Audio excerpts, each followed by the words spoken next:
Now, we just heard our correspondent in Budapest talking to Peter Magyar's member of his party, and they're very happy with 7 or 8 seats. I mean, these are just predictions. Are you surprised with that result if they come true at the end? No, I'm not surprised. I think elections went according to the predictions.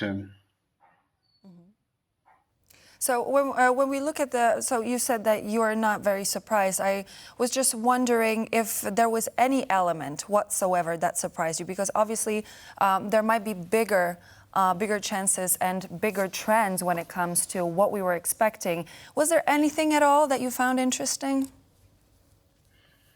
No, the far right did well, but the Grand Coalition still holds. If they cooperate, I mean, center-left, center-right, and liberals, they can control the parliament, despite all the gains of far right, which we expected. So we are now also joined by another guest. Everything is quite dynamic here in the studio tonight. Monika Sus, Associate Professor at the Polish Academy of Sciences, Senior Researcher at the Hertie School, member of the Team Europe Direct Poland. Thank you so much for joining us here. Good evening. Thank you, ma'am, very much. Now, I would like to look at Poland, because we have these are just predictions, exit poll. 38.2 Civic Coalition, 33.9% Law and Justice. What is your take on this? Are you surprised? What should we take out of these predictions? Well, I mean, first of all, I think I agree with Professor Zielonka. I'm also not, super surprised by the outcome. But well, I mean, what we can definitely say is that, let's say, the iron votes won the elections. So that's what we see here. Of course, if the outcomes will hold, because as you rightly said, these are just exit polls. And we see, but again, this is not a surprising thing in Poland, but we still see a very strong polarization between the biggest parties, basically. And this is quite different, I would argue, to other countries in Europe, where we basically see a growing fragmentation of the political scene. And in Poland, we still have the two camps that are basically, getting their votes from iron voters. And there is not much of a shift in Poland since many years already. So this would be, I think, a question for Mr. Zielonka. To what extent this swing to the right do you think is a backlash against what some in the right call excess of liberalism, political correctness, and refusal to acknowledge the traditional and cultural identity of European nations?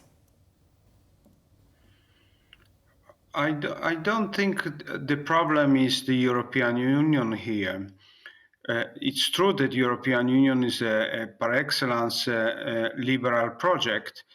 I cannot imagine European integration to be a liberal project, like I cannot imagine democracy to be liberal. But the problems we observe are caused largely by something I call unbounding, basically transnational pressures and technological ones. Internet generated flood word and accelerated everything. And this, of course, made people confused, if not scared. And in particular, democracy hasn't adjusted to these accelerations and flattening of everything generated by the digital revolution.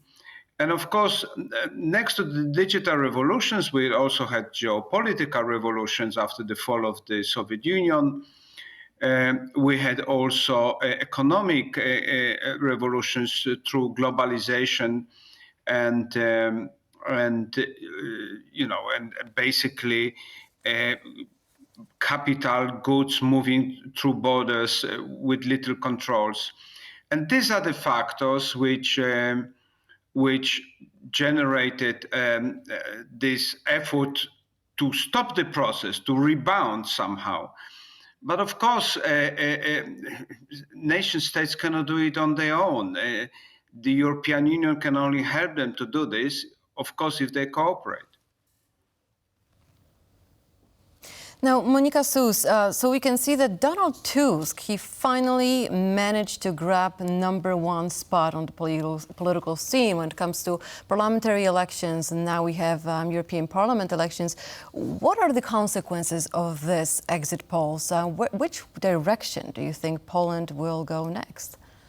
Yeah, I mean, again, you are very right on that. I think this is a huge victory for Donald Tusk, and we already saw his tweets or post on X right now this evening. He actually also said that Poland, and I quote, is a beacon of hope for Europe. So this is, again, something that partially answers your question. So I think there will be basically twofold consequences of this outcome. One will be internal. So definitely the Civic Coalition, and especially if combined with the coalition partners on the national level, got stronger, and it will probably have a stronger mandate also perhaps to, have a more pro-European policy in the upcoming months. And the other implication is external. So I would say that Donald Tusk, not only him, but of course also by proxy the Polish government, will have a strong vote in the European Union.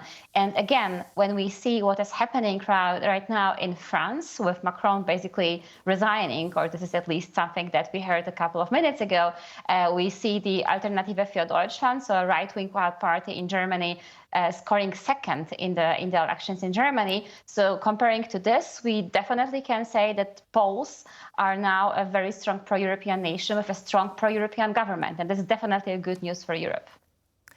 And I guess it would be only fair to have another question for you, Ms. Sus. We were over the period of a few months after the general parliamentary elections here in Poland. We were looking at the scandals that where we saw the politicians of Law and Justice being involved. And I wanted to ask, do you think that this defeat today for Law and Justice was actually due to the scandals that emerged over time? Well, I wouldn't call, getting almost 34% of votes a defeat necessarily. I mean, peace is still... Sorry to interrupt you, but according to what we heard also from our correspondents and from the camp itself, it is sort of a defeat for them. Of course, when because you compare they didn't... them to Civic Coalition, obviously. Yes, sure, and because they didn't won another elections, right? It will be basically, I don't know how many in the row there already have been, but...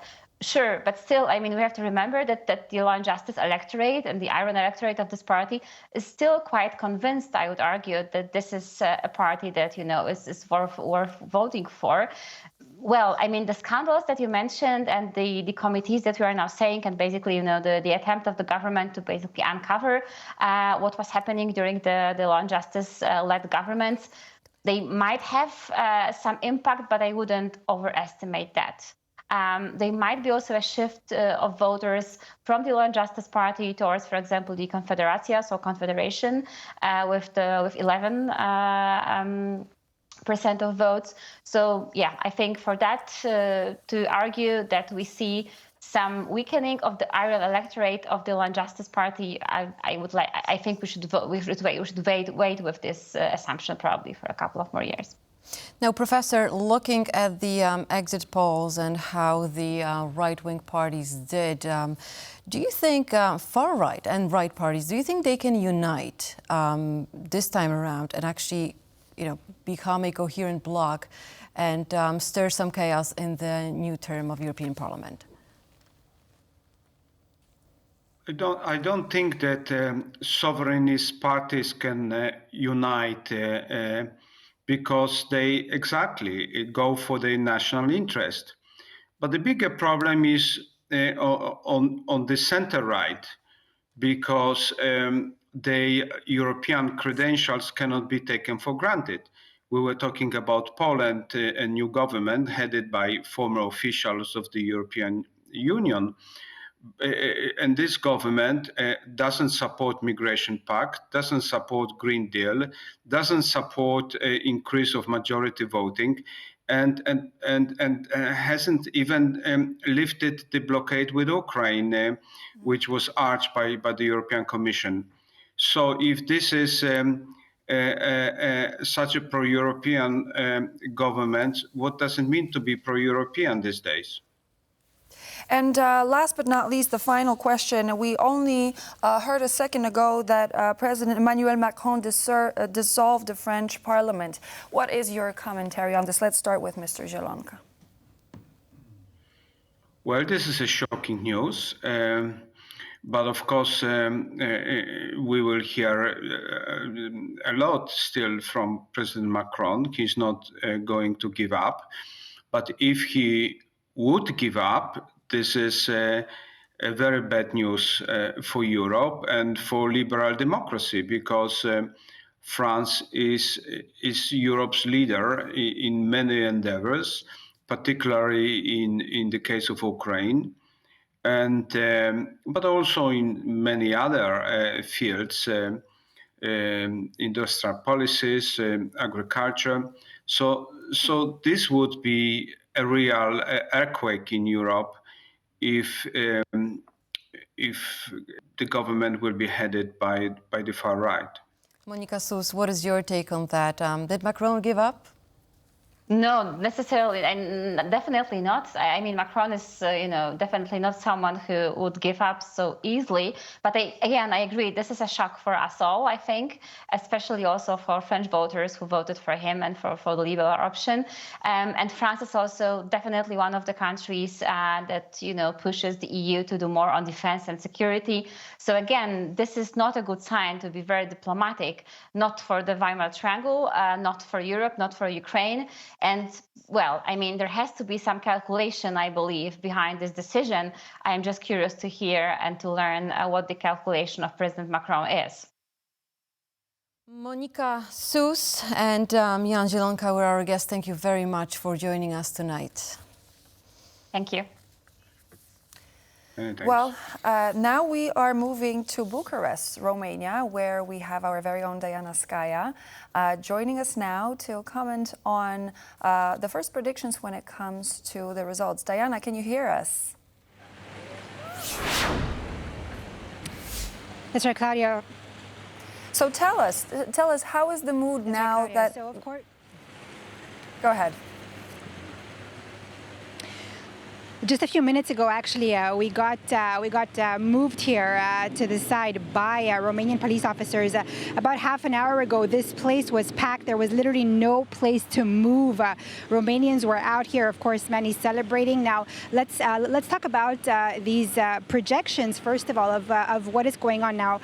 Of course, not all votes have been counted, but in the runner-up to these to Romania's parliamentary EU elections, the biggest the news that came out of this was that PSD party and the Liberals jointly decided to run together and to form a coalition, mainly, of course, to try and gain more seats than the far right, than the AUR party. What we do know now is that this coalition is projected leading the votes with 54% of the votes, with 22 seats, and the AUR has 5 seats with 14% of the votes. They have actually gained 4 seats.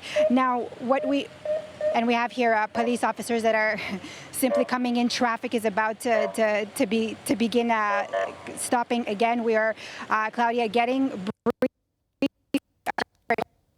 side. However, what we do know, they're calling in for changes. Claudia, we have to step aside. We're being informed by police officers to have to step aside. Diana, thank you very much. And you should, police is going to stop you, so you should run.